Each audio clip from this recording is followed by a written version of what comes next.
What we're going to do today is, of course, this is Their Cheating Hearts. Love the title. Yeah, I mean, you have to love that one, right? And we're going to talk all about plagiarism today.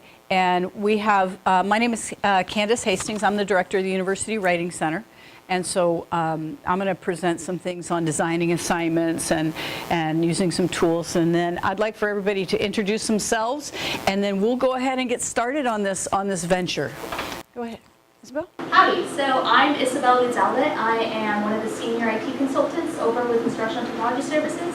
And my role today is to demonstrate a little bit about Turnitin and showing you how it can integrate well with your course if you have it on eCampus or if you wanted to use it external to eCampus, as well as show you some of the similarity kind of thing, the biggest part of Turnitin, so that you can have a tool to actually check for plagiarism.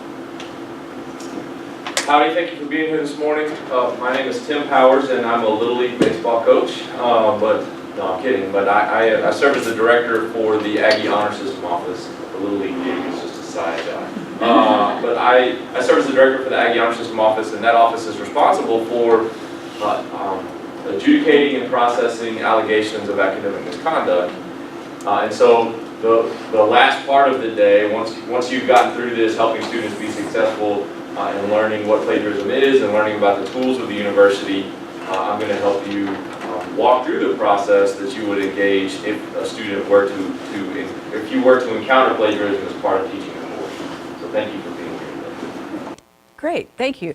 We're gonna start off with just a very brief kind of a conversation about what you think plagiarism is. One of the things I'd like to look at first and just get started is I want us to look at some case scenarios about, is it plagiarism? Now, some of you are very familiar, Tim, with the honor office rules about what is plagiarism and what is not. But this is not the way I'd like for you to answer these questions, okay? If I say, is it plagiarism, I want you to think about your own judgment. Do you think that's plagiarism or do you not? No matter what the rules say, okay? And let's just go case by case, and we'll just get through this really quickly, and we're going to get to some discussions about, gosh, what is it? How are we going to, how can we encourage academic integrity? Because to be honest, my whole, from the Writing Center's perspective, is how can we encourage academic integrity and not how do we get them? Right? I'm kind of not into that get them thing. I'm into like, okay, well, how do we set the scenario where students are successful and they, they're organically, it just happens because of, I know that's not always true, but you know what I mean, all right? So let's talk about case one. Addison really enjoys the history class. She agrees with most of the SES. She represents some of their thoughts, but it's not fact and opinion. She's not plagiarizing. What did this group say? Did y'all agree or did y'all disagree on this one? We mainly agreed. Okay, which we one? said that, well, some of it depends on how in-depth her thoughts were. Okay. Because, everybody can look at a piece of artwork and say, oh, it's beautiful and it's wispy and it's, like, you can just use the same exact terminology as somebody else without citing them. Exactly. But if it's an original thought that said this represents this, X, Y, and Z, and it's like, oh, then you're getting into, yeah, you should not have. Isn't that kind of tough? It's tough. Yeah. So did y'all agree, yes, it was plagiarism, or no, it wasn't plagiarism? Yes, Okay. just because she was, in the text says she represents some of their thoughts as her own. So Yeah. How I think we decided depends on the meaning of some of the sentences in the description. And what does it mean she represented her thoughts as her own? Right, their thoughts as her own. That's worded a little vaguely. And a lot of times I think what you see in these things is a little vague too, right? So, what did y'all decide? Did y'all say it was or wasn't, or? Yeah, I said it was, but I think that's kind of the definition of plagiarism, representing someone else's thoughts, not just words. Right. It's more than just taking verbatim somebody's words, it's actually the thought itself. Okay. All right, Doug, you shaking your head no. So what? These original insights are, as we said on the other side of the board, Yeah. rather vague remarks about this. this is a beautiful piece of art. Yeah, it depends on, it may depend on what it is too, right? Doug, you said no, and then I'm gonna go back and I'm gonna go over Well, this. first of all, I'm not familiar with art and impressions. I'm not too good about anything like that. That's awesome. That's I'm like, wait, this is either right or wrong. Yeah. But you can probably apply it to your own field too. I'm trying to. Trying to, Yes. okay, all right. What is wrong with somebody looking at the literature and agreeing with a famous person who's commented on it and then adopting that as how they feel or have a response to that work of art? And should that person include the name of that person who said that thing? If it's a great point. I think you would have to say, I developed my impression based on reading A, B, and C, Yeah. and it's similar to B, but this is really my own thoughts. And A said, so yes, I guess I. That's a level of sophistication that what you would expect, right? So and there's a great article out there, and I've included in the reference list. It's called it's from Amy England, and she talks about the difficulty of common knowledge in the field too. Very difficult for students to know. But this idea of riffing off of this person and acknowledging that person is a really mature and sophisticated way of handling the references that this person probably didn't do. How about back table? Well, I tell you what, I want to make sure we get through all of these. Anything else on case one that's earth-shattering that you guys want to say before? And I'm going to take the other tables and go to case two and see what we have. What did you guys? Anything else? Yes. I would say one of the things that I tell students is, okay, this is your own idea. You know that there's corroborating opinions out there. Why wouldn't you want to cite some famous person who agrees with your Exactly. opinion? So you're using as support too, your evidentiary support. Okay, terrific, great. All right. Case two. Ryan has to write a paper on some of the causes and symptoms of drug abuse for a public health class. He accesses the internet, or we call it the interweb now, right? And finds several chat rooms that feature poster questions, which are answered by doctors. He uses their answers from paper, citing this internet as a source. Finds a site that's put together a mother of a recovering addict, which Ryan also uses this information. Since the author of the site doesn't indicate the books, he cites the internet again as the source. Okay, Paul, Dave, John, what did y'all say? I think we concluded that probably it wasn't plagiarism, but just really, really bad methodology. Yeah. Whew. Not a clue as to what a credible source would be. But there was an attempt, right? What did y'all say? Did y'all agree with this table? What did y'all decide on this one? The website has to be more complete and contribute to whoever wrote Right. more Yeah. details. And so would you call that plagiarism? And I'm not making a value judgment here. I mean, they said no, they say it's bad judgment. Would you call that as plagiarism? The citation is not right. Okay, if the citation is not right, then you would call it plagiarism. And I'm just trying to see where everybody is. Ignorant plagiarism things, like. Ignorant plagiarism? Yeah. Can I say something, Candace? Yeah, So yeah. I think that from an academic integrity standpoint, I truly believe that this is the most difficult judgment that faculty members Yeah. and the honor council have to make. Yeah, and I'm not saying, okay, Doug, if you say this and you say this is not a wrong or right thing. This is also a disciplinary thing. This is also a background. This is there's a lot of layers, and this is why this is probably one of my favorite scenarios to give out, is because you said, no, they're not citing it correctly. I can't track back and find where they found it, so it's going to be plagiarism. These guys say, no, it's just really, really bad work, right? Just really bad work. Go ahead. I think also, I teach a lot of the basic writing courses, English Comp, freshmen, and I haven't seen exactly this, but you see things very close to this. Close. And I look at that as that's something I need to correct in my classroom. That's not, because they are freshmen, most of them, and they're just learning. So it's not, they're not trying to But if you're claim teaching a this they're senior wrong. level course, That might and be you're, you know different. what I mean, they're like, really, you should know better. That is really, I love your points, because we're going to talk about that. That's kind of, after we finish the next half hour of my part, we're going to talk about how do you handle those kinds of things, and how do you decide designed for academic integrity.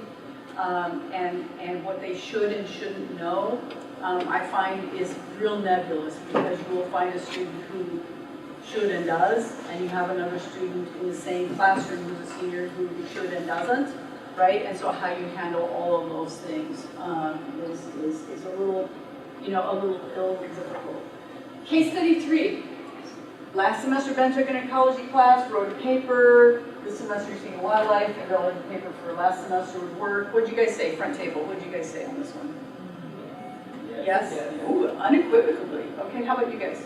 We didn't get that far. Didn't get that far, okay. But I would say yes, if he did it without the knowledge and permission of the second instructor. Okay, all right, great. Yeah, well, he's not taking someone else's thoughts and representing them as their own, so I don't see this as plagiarism, but it's another violation of some kind. Yeah. There's something wrong with this, but we're not sure exactly what. Yeah, it does definitely, there's something fishy, but whether it's plagiarism or not, and like I said. Plagiarize your own work. Yeah. Yeah, you will. Yeah. In some scientific articles, if you've even published yourself and you don't cite yourself in the next, like a subsequent paper, like our previous work showed da da da da, and you just say previous work, whatever, and you don't cite yourself, that's essentially plagiarism. Yeah. How about the back table? What did you guys decide? I think it's self-plagiarism. Self-plagiarism? Okay, all right.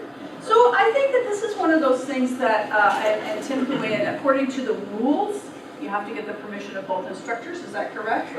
How many students do you think really know that? Do they know that? No, they don't. But then we would not refer to this as plagiarism in our office. It would be multiple submissions. So What's the difference? Submitting significant work for credit more than once. Okay. What's the difference in terms, well, you can talk about that later. So plagiarism, the university's definition of plagiarism specifically points to the work of another. So we don't really take into account self-plagiarism, but it's not another's work that has already been cited, or it's not my work that I use somewhere else. It is the work of another. Okay. So that's the difference. So it's not plagiarism, but it is some honors violation. It could, right, yes, for a student, it could be, certainly. It's fishy, just like you said, right, Russell? Yes. That one, and one of my classes, senior and animal science class, I specifically mentioned you cannot cite anything previous work from other classes. And that was, I told them it's plagiarism. I told them specifically it's not. So if they do it, it's. So then it could be plagiarism if they cite themselves. I think that would be a little murky, and I don't know that we would call that plagiarism. But it would be multiple submissions. I think it still would be prohibited for a student to do that without your permission. It may just not be named plagiarism. Right, it's just a different name. That's okay, right. all right, okay, all right, that's interesting. Great. Yes. In our department, we have a first semester seminar for everyone who's entering as transfer or freshman. And we run an ethics exercise, and this is one of the questions. And I can tell you that at least half of them see absolutely no ethical issue with this at all. They don't see this as being wrong at all. Do this without the professor's knowledge. Yeah, that's what I was saying. I think that the students are very unaware that when I do some of the training for honor, we used to do the training for and take them through. And I said, "Do you guys know that?" And they're like, "What? Wait, what?" So, but it's in the rules. So just like running that red light or whatever. Okay, awesome. This is great. It's a multi-layered issue. We didn't all agree with each other, even though the rules are stated. Does that make sense? I mean, this is like one of those things where also, for example, some disciplines are more author-oriented than others. Humanities, much more author-oriented. So for example, I'm thinking about you guys in STEM fields. I'm just going to say like methods, how many different ways can you say hens were measured at 3-day intervals? Well, I know that there's a way of handling that. Hens were measured as per green study or whatever. There's a lot of different ways in animal science particularly. You just refer to the name of the researcher who did it and methods were used as per with these changes or whatever. But theorists who own ideas and are referred to, and this is kind of what we were talking about, but the art history, you know, it gets really tricky. So one of the things that I think, you know, you're comfortable with is you know what you want from your students, correct? You know what you want. I mean, and Dave, you teach English. What you're doing may be more granular than what another field is doing, because you're actually teaching some of that, the guts of that stuff, okay? However, the students, I'm going to tell you, how many of y'all teach like first year, second year students? They're taking you in all these different disciplines. You think it's plagiarism, you don't, you do, you don't, you don't, you do. It's a minefield for the students, okay? So what we're going to talk about the next half hour, so our next 25 minutes is like, okay, what can we do in our classes to kind of avoid, you know, this plagiarism? You know, how can we just kind of like work through it and work around it so that we don't have to deal with the issues. We never even meet Tim, let's put it that way. We like Tim, we'll see him on the Little League field, but we don't see him, you know. So let's talk a little bit about assignment design and how that works in plagiarism. So what kinds of assignments do y'all do? What kind of writing do you assign where you might see plagiarism? Do y'all have capstone papers or seminar papers? What do y'all see? What kinds of things do y'all have? Just let's go to the back table. What kind of writing assignments do you give? Yeah. 10-page paper, okay, all right. How about really difficult, isn't it though? Sometimes they don't know exactly how to manipulate that, because I will tell you straight up, when I work with faculty, one faculty member says, don't cite the textbook, I know what's in the textbook, okay? Don't cite my lecture, I know what's in my lecture. The next faculty member says, you better cite that textbook, and the next faculty member says, you better cite my lecture. And they're very adamant about it. And so there is a communication problem between the faculty members and the students in different classes. Well, it was okay, because, you know, Dr. McGee let me do it, right? So it was okay in Dr. McGee's class, and he didn't want me citing the lectures, so now I'm in trouble over here. Whew, crazy, okay? So I think if I have one piece of advice to give, and I don't know who's an expert on this. If we had this all figured out, we'd all make a lot of money and we wouldn't have this problem. We wouldn't be having this conversation today. But there are some things I think that we can look at that would be really helpful in at least getting a little control back of where our students are going down this road. And that's my only thought today, okay? And the one tip I'm going to say just straight off the bat, and I know it's the most obvious thing, and you go, I came all the way over across campus from West Campus to hear this, but I'm going to say it anyway. Transparency, okay? I think you can lay out your expectations, but I think they should be written down and reinforced, right? But I told them 20 times, but yeah, they're not going to remember. So if you have specific ways you want students to do things, I think transparency is absolutely be upfront. I would say never assume, okay? Never assume that student knows, because of those 30, 21 will and the other 9 won't, because they've had different experiences across the board. And I think this is especially true for the first year and second year students, right? Once they get to be seniors, yes, you would hope they would, but they may not have all had the same experiences, or they may have taken a class where somebody said, yeah, that's fine, I don't want you to do that, right? And so, you know, I would just say be as explicit as possible, and Tim might address this too. But there are some other things that we can do, and I know you guys all do a lot of stuff. How many of y'all have the 10-page papers, the 10 to 15-page papers, and you have them turned in towards the end of the semester? Okay, yeah, towards the end of the semester.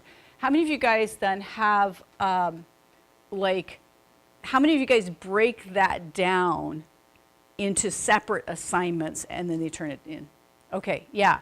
You know, because it's not just a matter of plagiarism, it's also a matter of reading a really bad paper at the end of the semester too, right?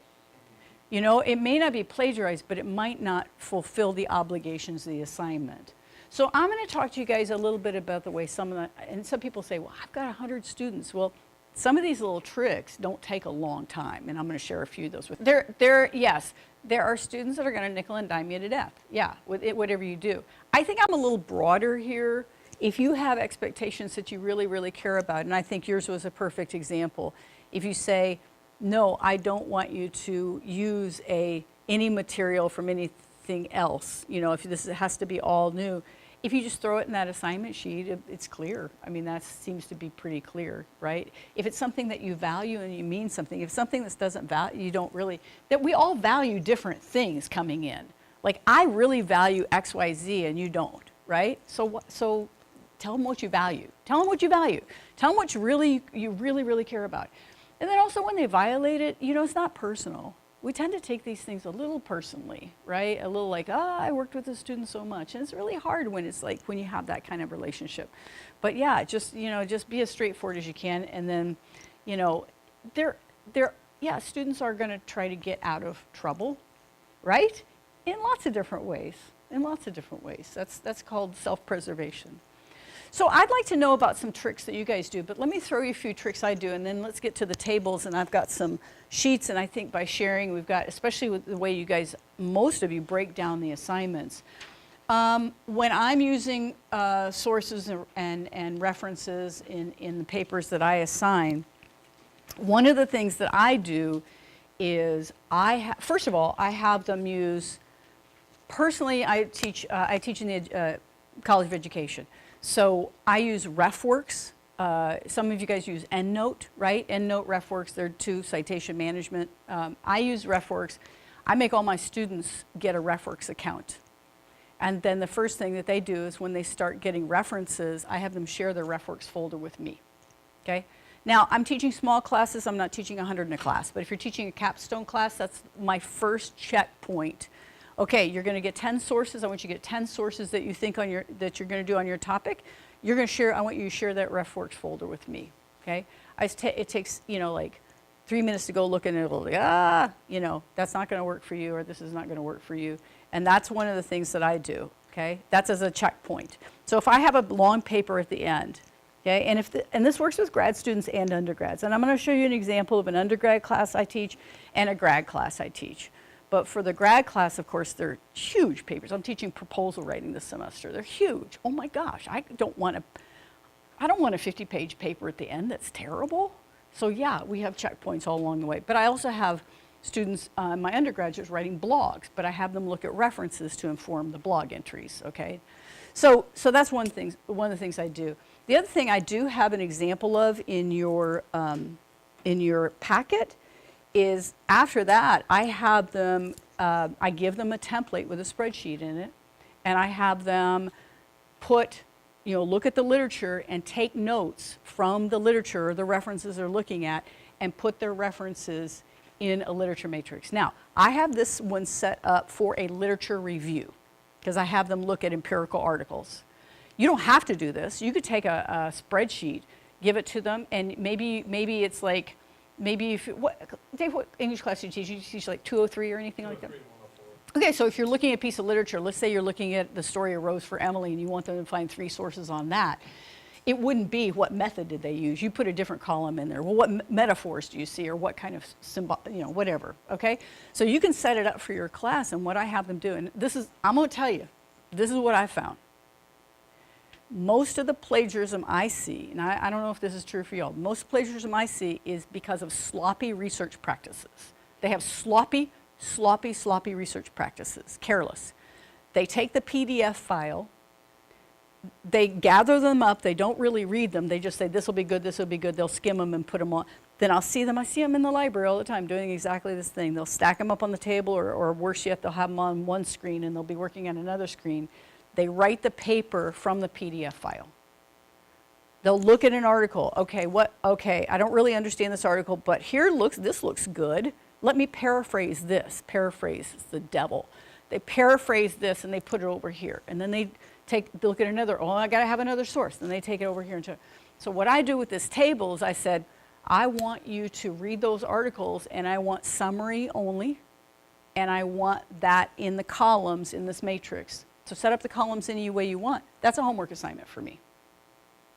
Okay? So I can see them going astray too. I just give it a quick look and say, oh, this looks good.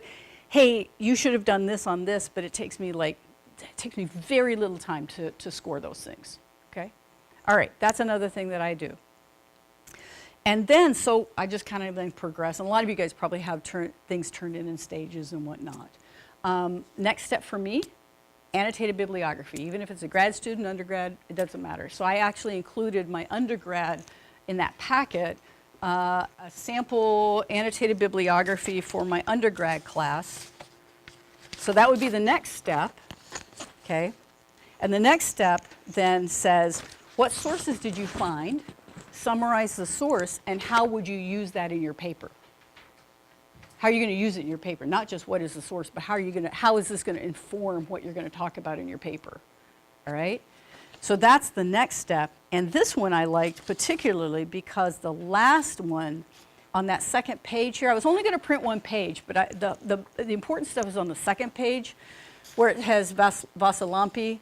It says Vasilampi's article relates to Mahler's. Well, Mahler's the first article. Ooh, now we're on a literature review. Now we've got them looking at the relationship between sources, and they haven't written a word on anything yet. So we're front-end loading the work instead of back-end loading the work. Russell? Or you should know. Yeah, I think that's a great point.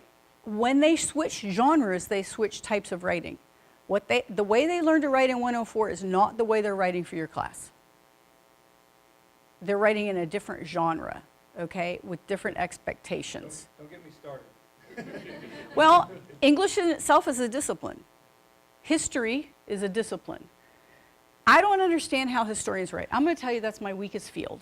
Okay, that's my absolutely weakest field. I don't get it. I don't get how they use their verbs. I don't get any of that.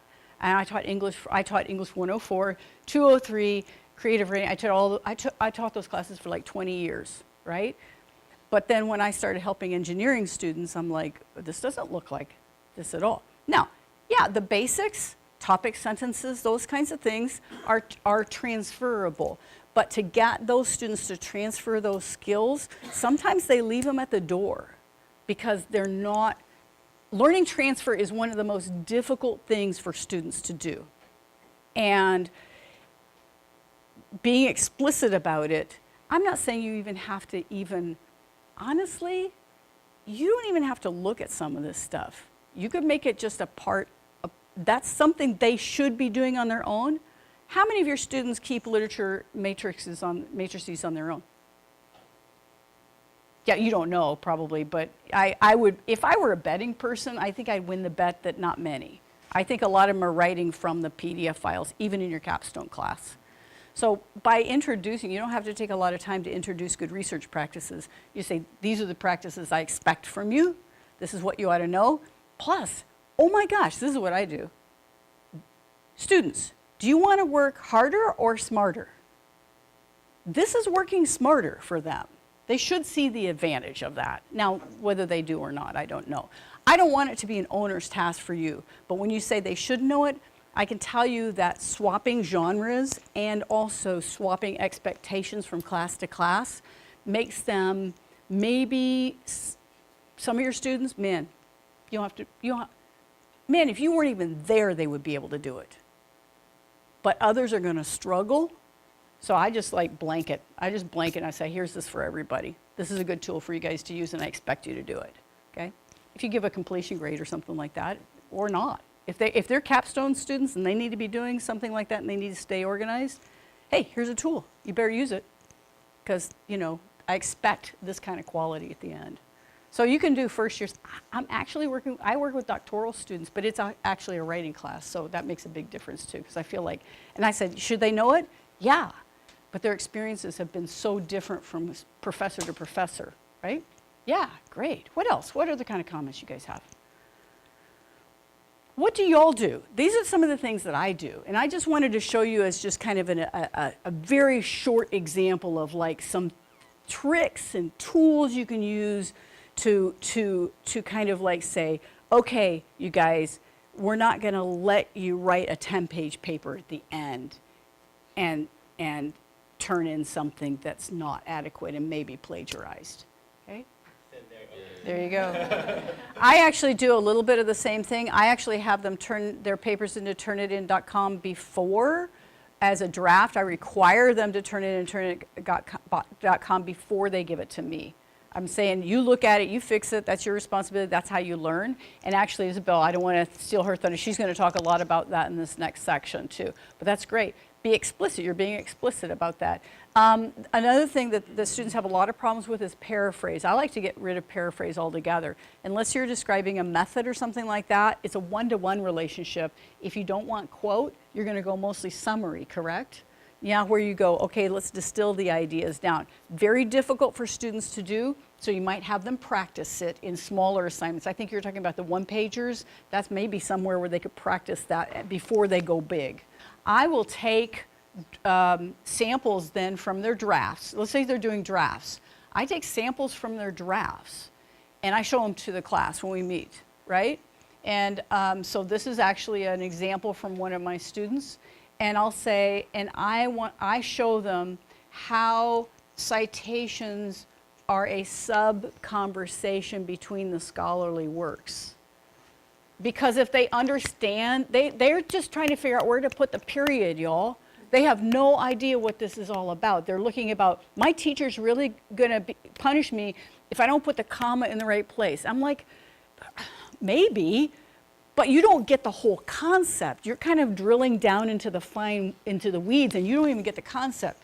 So one of the things I brought up, I also don't bring up a bad model. I bring up a model that is pretty good, but maybe has some ways to fix it. And for this, I showed it to my class a couple of weeks ago, and I said, this citation really bothers me. And I didn't say it in a bad way or anything like that. We talked about all the good things in the citations and what this meant. But this Bell and then the Patton, Haynes, Harrison, Ivory, where it says this position requires a heavy critique of all historical knowledge and not simply accepted at face value for telling the whole truth. Y'all don't have to know anything about that. But what I wanted to show you was that's actually a summation of the theorist, Bell, but it was interpreted by Patton, Haynes, Harrison, Ivory. I know that because I'm familiar with the literature. The student had no idea why that was not a good citation. I said, well, if you're going to say that, pull Bell out unless you actually refer to Bell, or get rid of this Patton Haynes and go right to Bell because he was the theorist. But be putting them together, if I'm having a scholarly conversation, citation to citation, this throws me off because I'm saying, then pull Bell's name out and say, Patton et al. Interpret Bell as saying da da da da da. So it's not just about plagiarism, it's also about for them understanding what citations mean. What is the conversation below the conversation? And once they get that, honestly, you don't have to worry about it. Is that a high level of sophistication? Yeah. Yes. You can't do that in one 10-minute session. But can they get it? Yeah, absolutely. Okay? So Candace actually did a great lead up to whatever I'm going to be talking about right now, because I'm going to be talking to you guys, and I know a lot of you probably know a lot more than me about it sounds like, but I want to talk to you guys about Turnitin.com. A little bit about Turnitin as a tool. What it does, and a lot of you guys have said it, is it looks for similarity. Granted, that could be very vague into your own interpretation, and it's a very powerful tool. Because it gives you a lot of research, it gives you a lot of data that you can use to back up your claim whenever it comes to whether or not you consider something to be plagiarism. So when you use this tool, you can actually then make your own judgment call on whether you think one specific source is considered plagiarism, the entire paper is considered plagiarism, or whatever, but you make that call. Turnitin just helps you a little bit. So whenever you see a similarity score of 90%, that doesn't automatically mean the paper is plagiarized 100%. 90% means 90% of the word count. So if they have images, if they have other things, Turnitin does not look for similarity of images. It only looks for text. That being said, there has been, I've been with Turnitin, kind of using as my subject matter expertise for about a year now, and almost every time I talk to a new faculty member, they tell me why they hate it. About it doesn't find everything. Yes, I understand, but like Candace said, if there was a tool that caught every single thing, they'd be millionaires, and we wouldn't have this talk today, right? So this doesn't catch everything, and I understand. And there's even some things that I was looking at a while back of ways that students cheat Turnitin. So yes, it's not foolproof, and I completely understand. But this is just one of the many tools that you can use to keep in your back pocket that doesn't have to be catch-all. Like you guys were saying, using it as your back end, using it as an educational tool more than anything is the more powerful ability of it. So what I mean by that is you can use this tool as you can allow students to resubmit papers as many times as they need to up until the due date so that they see their similarity report can catch where they're doing stuff wrong. They can see in plain text and color where exactly it is the matches are happening, so then at that point they can fix it, change it, make alterations. So you don't have to make it as final, the first report is final. You can choose to make however you choose to. The other ability you have is you have the ability to do revisions. So let's say you have 3 drafts and then you have a final paper. The first 3 drafts are obviously going to be pretty similar, but if you were to run it to Turnitin the regular way, and you have the first paper submitted to the repository, which is the standard way, the next time they send their draft, they're going to be plagiarizing themselves, right? So you need to be very careful when you're setting those things up, because there is a revision section in Turnitin. The other one is something that kind of was brought up a little bit that I think is a very powerful tool, is peer review.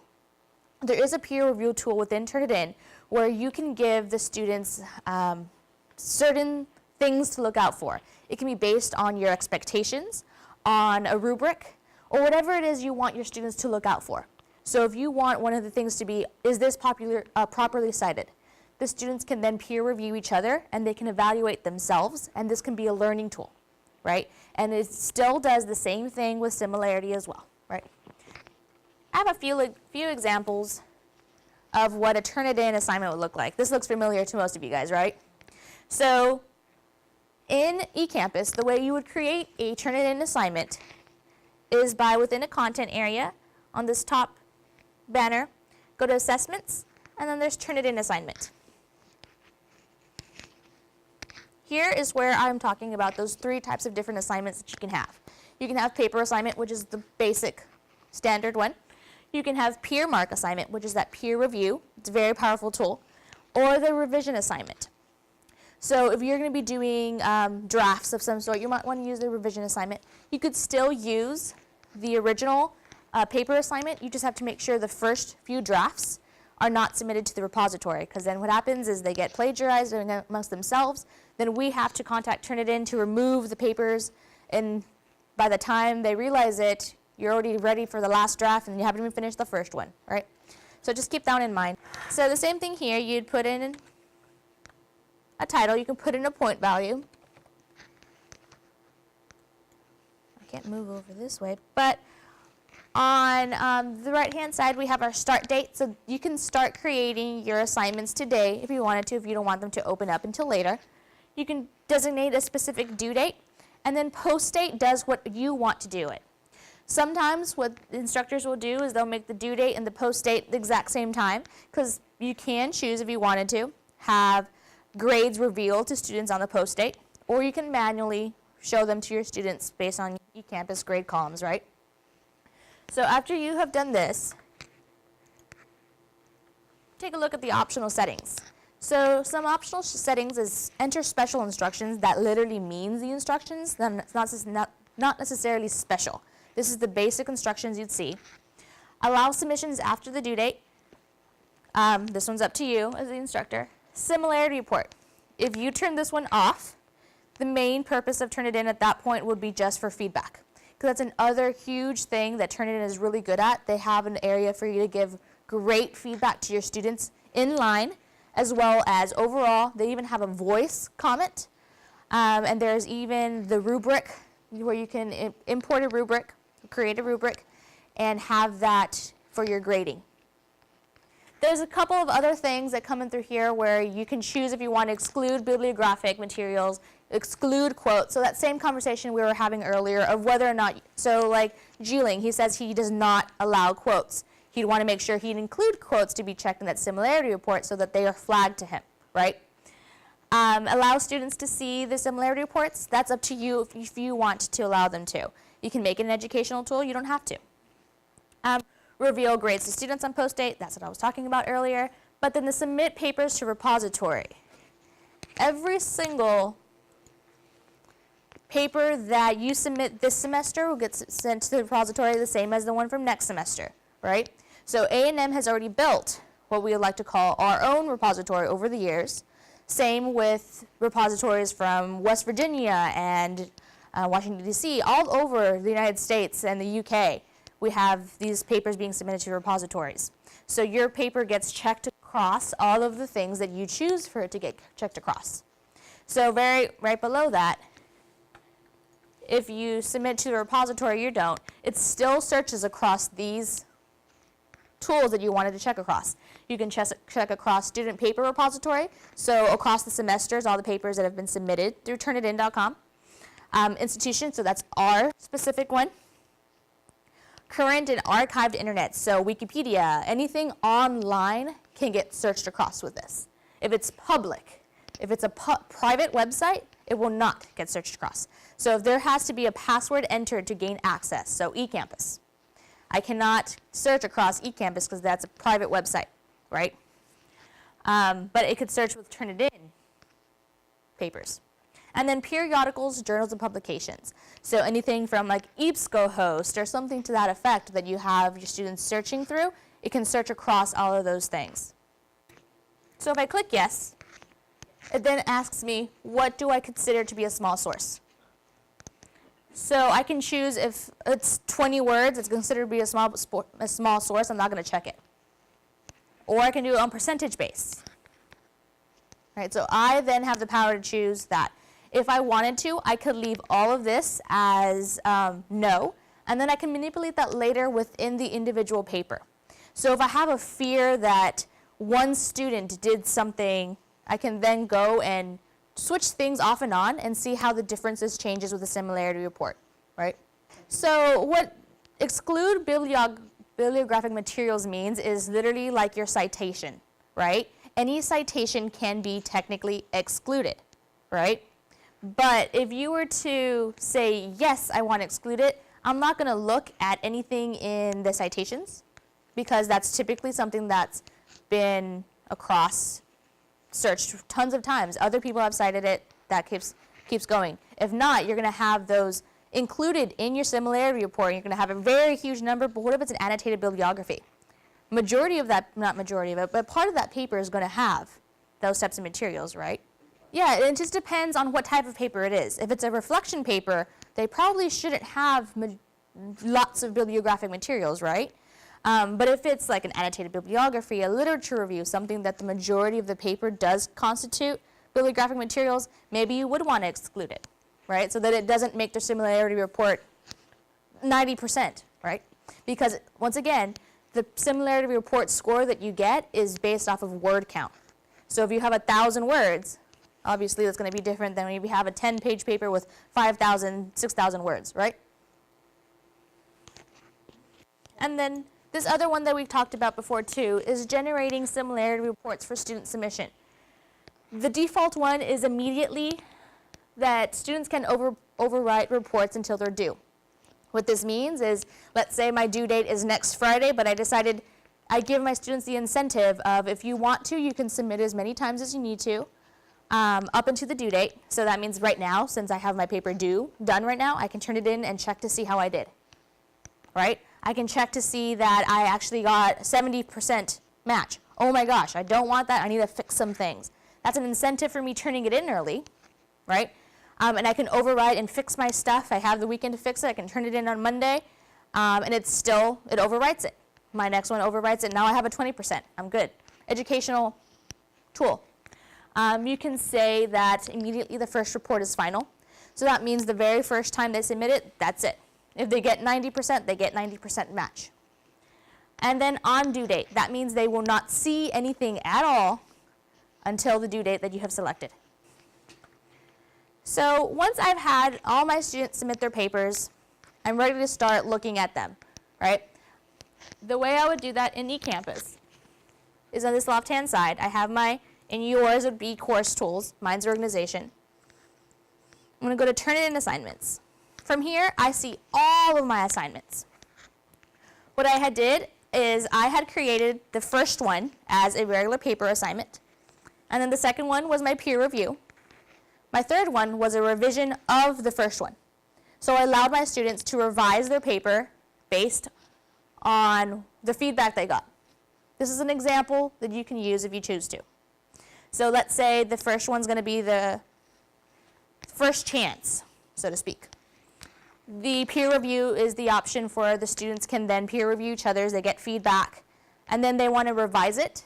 They then submit it to the revision 1, right? So I'm going to take a look. This is 3 different assignments within Turnitin. 3 different assignments within Turnitin. The 3 hierarchical types of things. Within Turnitin, now I can see what my students did. So I have a few students that are cause for alarm. And the number one way I know it's cause for alarm is the red.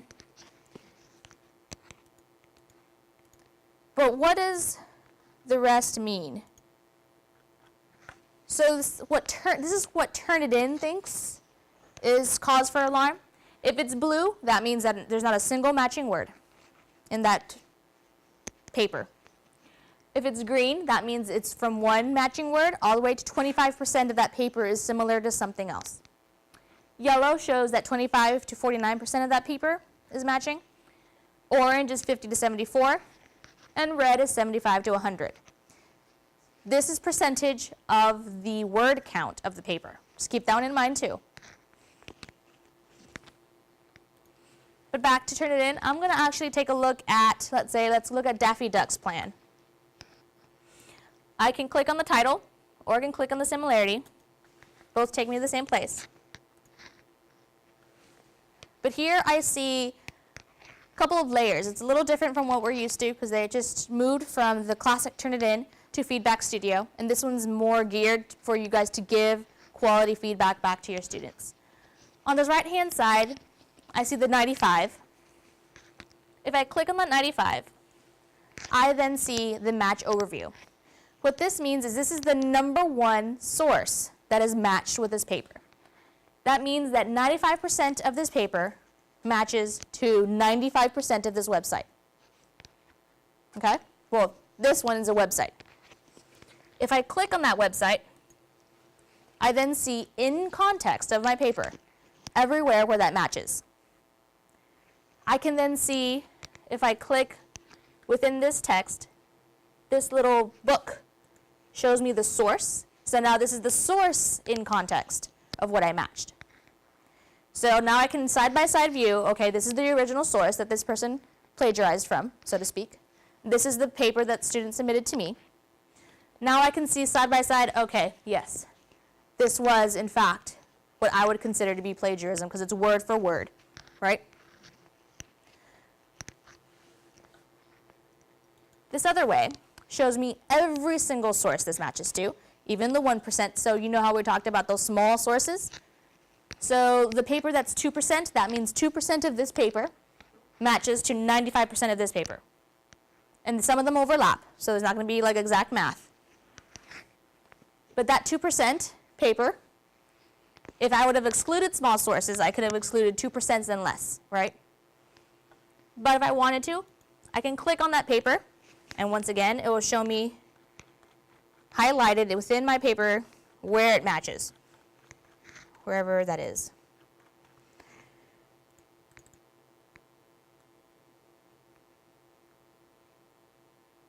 I can't even find it. But on this paper itself, I can then see that it was submitted to Vol University of Technology. If it was submitted to a class that you taught, that you were the instructor of record, you can see that full paper in context. If it was taught, if it was with another university, another instructor, you would have to request access to see that paper, but you could still see where it was from. You can see the in source, that's exactly where it is it's copied, and then you'd have to request access to be able to see that other paper. This is where I was talking to you guys about filtering. If I want to make this go down, this percentage, I can then choose, okay, let's exclude the quotes and see what that does. Let's exclude bibliographic and see what that does. And then you get to choose whether or not you want to accept that lower score or the higher one. Other things you can do from the all sources is I can actually choose to exclude some things. So let's say, oh, they were allowed to use this. I allowed them to use that source. I can then hit this exclude sources. I can select the ones I want to exclude, completely exclude them. It's going to take a bit because it's a huge part of the chunk of the paper. But after I do that, it will then allow me to recalculate my score, and then I can see what that paper looks like without that source.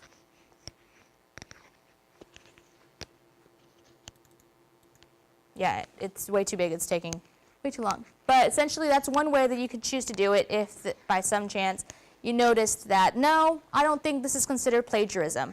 They were allowed to use this source. They were allowed to cite the sources this way. Or I can go in context and read the paper where it was, and it was just a citation, right? Because that's the false positive we're talking about, right? So any questions about the source similarity reports and how to interpret it? Other than that, the only other thing you can do in Turnitin that's fantastic, and it's not going to work because I froze it, is you could have a rubric where those are your expectations that we were talking about earlier. You can clearly state to your students what it is you consider to be correct citing, at least 2 citations, or what you consider to be good grammar. All that other type of stuff is something you can include in your rubric. You can also leave in text comments, like I mentioned, where you can click within the paper itself and write a comment. Or you can do a voice comment where you can record your voice and give them feedback on their overall paper. And then you can grade it. That's the way they can get their feedback back from you, and they can then use that for the next draft or their next paper or whatever it is that you guys have for your assignment. So any questions on anything regarding Turnitin and how to use it? Yes?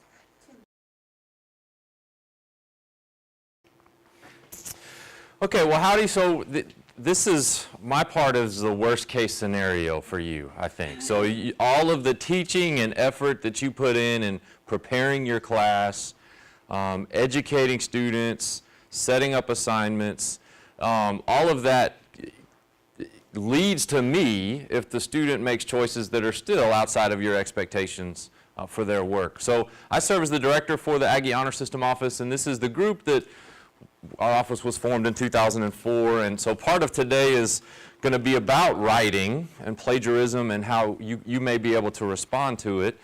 But then we're also just going to talk generally about academic misconduct, and hopefully I'll be able to tell you some stories that might make you giggle a little bit as we work through the morning. So an Aggie doesn't lie, cheat, or steal, or tolerate those who do is the Aggie Code of Honor that we strive to live for. And so my kids don't understand what I do necessarily. They think I'm the vice principal for the university.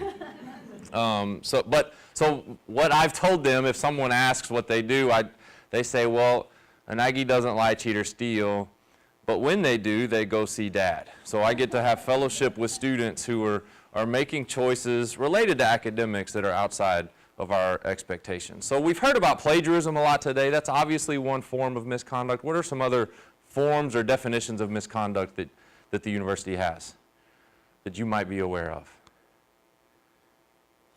Cheating, thank you. Yes, cheating, good. What else? I forgot t-shirts. This is normally how I get people to engage me, is t-shirts. So the university has set up 9 different definitions. We're primarily going to talk about plagiarism today. But there are other definitions: cheating, fabrication. So fabrication can be a form of plagiarism in some ways. So you are not you. I feel like I'm addressing you like your students. Students are fabricating sources. So they say, I got this quote from this book, but that book either it doesn't exist or that quote didn't come from that article or paper. And then multiple submissions, we've touched a little bit on that as I interjected myself into Candace's presentation. But then this right-hand column we see less frequently, like unauthorized access. Anybody run a lab? Anybody have a lab that they run? So if a student loves your lab so much that they break in the middle of the night to conduct more research, that would be unauthorized access. So this is also, our office was created in 2004, and in 2005 we had a case. I wasn't here yet, but the previous director has confirmed all of this. But we had a student on campus who was very gifted in spatial recognition. So he could design things, and he designed a tool that would slide under a door, and he could get it to curl up and depress a crash bar from the inside. So you think about how many doors on campus open like that. And then he had an adapter for it that would allow it to grab a door handle and pull the door handle down, and so he could open that. So those are the two predominant ways to get on campus. Well, there was some suspicion in the department about what was going on, so he was eventually caught breaking into a faculty member's office. And if he was, I can't remember the detail, if he was trying to steal a copy of an exam that was to be given or change his grades by like finding the password to the faculty member's computer taped under the keyboard. So don't tape your password under the keyboard. But regardless, eventually the department was suspicious. He was caught on security camera breaking into a faculty member's office. And then, so we gathered all of this information, and the night before the hearing with our office where he was facing expulsion, all of the evidence disappeared from the office because they forgot to take his tools away from him. And so eventually it was all backed up, and he never received a degree from A&M. But he was obviously a bright guy. He was just misdirected. So how many hours did he spend doing that when he could have applied himself to like using your superpowers for good instead of evil, kind of. But so plagiarism is the second most frequent violation that our office sees. And cheating is growing. So when I first arrived 5 years ago, plagiarism was number one. Cheating is growing because of technology, frankly. And I'm surprised that plagiarism isn't growing because of technology. But cheating is growing because of things like GroupMe and group chats and students who are working together when they shouldn't be working together. But we see a lot of plagiarism cases, and many of them are found using Turnitin, interestingly enough. In fact, I would say most of them are found using plagiarism, using Turnitin. So plagiarism is the use, and here comes this definition that I was talking about earlier, the appropriation. So the appropriation of another person's ideas, processes, results, or words without giving appropriate credit. So this is the university's definition. As I alluded to earlier, I think that this is the hardest thing that you as a faculty member with regards to our process will face, because you have to decide, is some student action, is it plagiarism, or is it just poor writing that needs to be addressed through classroom teaching, through mechanics, and setting up expectations for students? Because it could be both. It could be really poor writing, it could be plagiarism, but you're the one that the university is asking you and giving you the authority to address that behavior appropriately. So some examples that we see, so these are some of the examples that we list on our website. Carelessly, I want to say a word about carelessly. Sometimes students will say to us and to you, oh yes, I'm sorry, I know that that's 4 pages of copy and paste material. That was my notes, and I accidentally turned it in. I'm sorry. So again, you will be asked to make the decision. Am I going to buy that and allow a student to turn in another version of the paper? or am I going to hold them to this standard that I've established? Now, sometimes students walk in and say ridiculous things like, well, I thought, and this has happened like twice, it doesn't happen regularly, but I thought if I put quotation marks at the beginning and at the end of the paper that I was okay, and that's not plagiarism.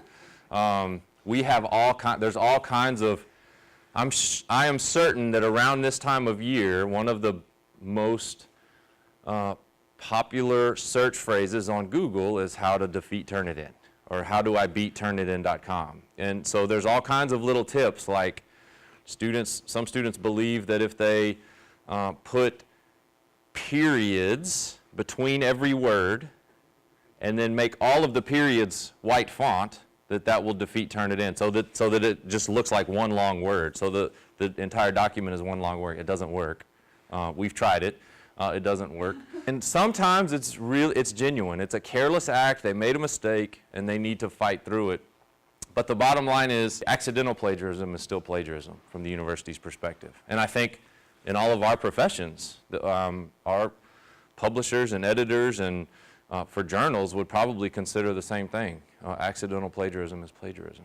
So some tips just to help you think about and anticipate. And I am glad I added some things here, but please, Candace touched on this, but we're going to ask you, and I encourage faculty to give clear direction and formatting expectations. Do you expect them to cite a conversation they have with a roommate, or your lectures, or your textbook, or not? Because one student may have 4 classes they have to write papers in, and different expectations for 4 classes. So help them understand what your expectations are. And I think I'm really glad that Isabel demonstrated Turnitin.com, because we talk a lot about Turnitin.com, and I didn't realize some of those features were controlled by the faculty. So I'm really glad that I learned that today. It's going to help us as we consult with faculty. And the other part of this is that first bullet point I forgot to touch on.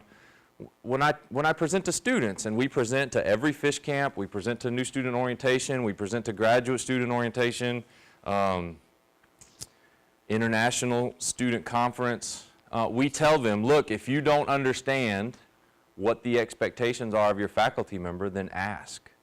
So if you are getting peppered with questions about what format should I use, should I quote this, should I cite this, then part of that is they're paying attention to what we are recommending, that they ask questions and get clear expectations from you as you are setting up assignments. So cheating, I'm going to touch on a couple of other examples before we do a case study or two, but cheating is intentionally using or attempting to use unauthorized materials, information, notes, study aids in any academic exercise.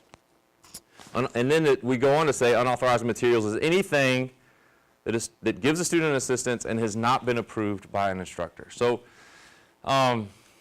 7 ways that a student might cheat on an exam. Go, just call them out. Copying from their neighbor, right? Easy. Crib notes, another one. Look at your phone. Using technology.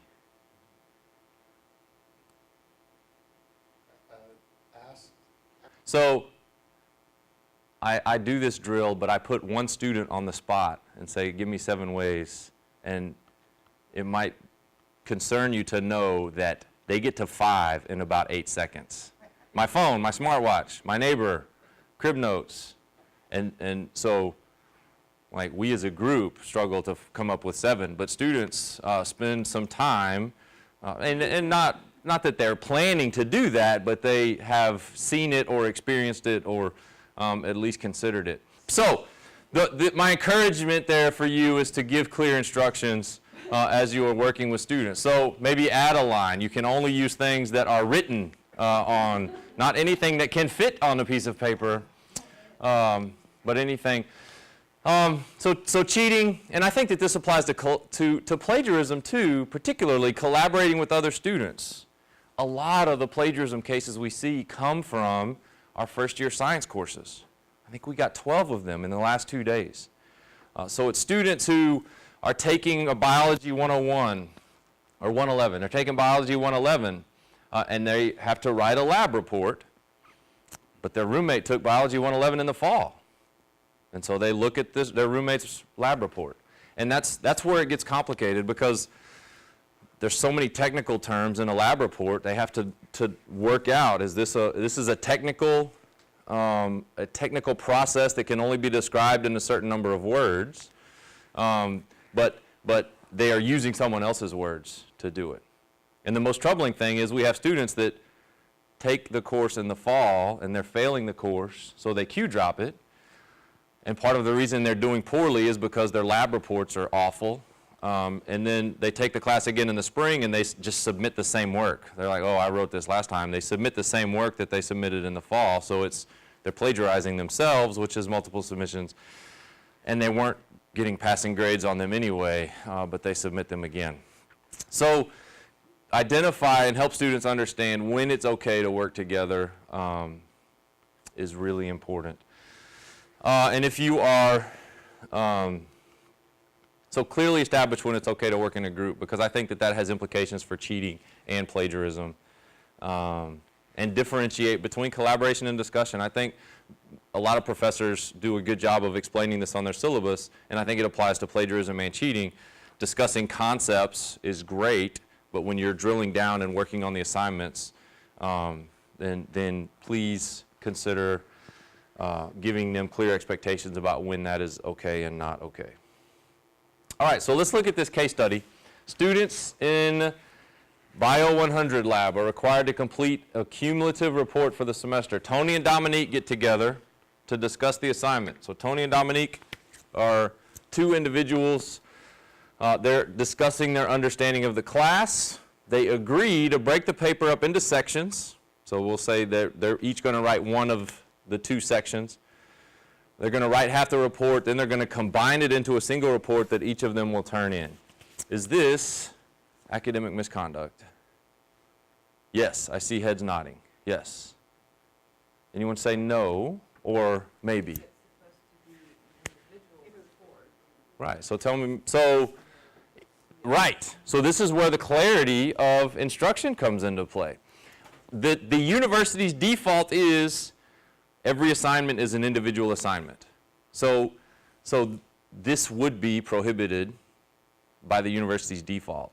However, you may want students to work together on an assignment. You may want them to each create half of the report or work together as they work through things. Just for simplicity's sake, or to help them with their learning and understanding, this may be okay for you. And then here's another common one for us. Tanya's group is not being productive. Not that this ever happens anywhere on campus. With less than a week to go on their semester project, she becomes aware that two group members are going to plagiarize their entire report from someone who took the class last year. She goes to the professor to ask for permission to work alone on the project. So she walks in and says, "Can I work alone?" The professor is confused but allows Tanya to complete the assignment as an individual. The professor catches the other group plagiarizing and calls Tanya into her office. So where is Tanya in this boat? Is she though? She got away from it. She said, "Look, I don't want to be any part of this. I'm out." What do you think? I think misconduct has to be an action, not a lack of action. And now we could argue semantics all day about, well, inaction is action of another form. But Tanya, letter of the law, letter of the university's expectations, Tanya did enough to stay out of trouble. Now that doesn't mean that we can't have conversations with her and that we can't express to her that we hope she makes a different decision, because frankly, maybe these two group members just forgot. Oh, shoot. I forgot we can't turn in other people's work. Thank you, Tanya. You kept us out of trouble. So there's a chance that she could have helped them make better choices, and we hope that for our students. And I will certainly bring students in and have conversations with students, and we do regularly about decisions they're making to encourage them to make different decisions that may not result in misconduct charges at our level. So a lack of action is not considered misconduct from our perspective, and that's a bitter pill for me to swallow, but that's the reality. Okay, so if you suspect that academic misconduct occurred, so plagiarism, you have two options, the instructor process and the honor council process. Either of these options, if you look at a student's paper and you identify misconduct, or if you look at a student's paper and say, I'm taking 20 points off because this part of the paper is plagiarized, that needs to be reported to our office. Now, all day long, feel free to look at a student's paper, and this is that fine line. If you don't feel like it's plagiarism but poor writing, then take points off all day long for you, all day long, because that's part of your pedagogy, that's part of your education. And we think that misconduct and plagiarism, learning through that process is possible as well. But if you call it plagiarism, then it needs to be reported to our office, and we can help you walk through that. And I want to spend a few moments talking about why that's important. But the bottom line is, if you call something plagiarism and don't report it to our office, the student can appeal their grade at the end of the semester, and they're probably going to win. So just be aware of that. So why should you report? We addressed 896 cases last year, which is a big number. That's a lot of students, but there's 64,000 students on campus, so it's really just a slice of the pie. But I hope that throughout your career you have 5 conversations with students about misconduct, or 10, or 1. So you certainly, I hope that you're not talking to 800 students about misconduct a year, but that's something that we do. There's some protection involved. If you're following the university's processes and procedures, then there's a lot of protection for you.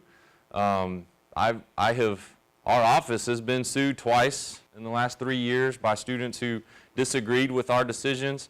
If a faculty member would have gone that alone, then then they would have been facing that alone, and we wouldn't have been able to help them walk through that. Another form of protection is if you turn it into us,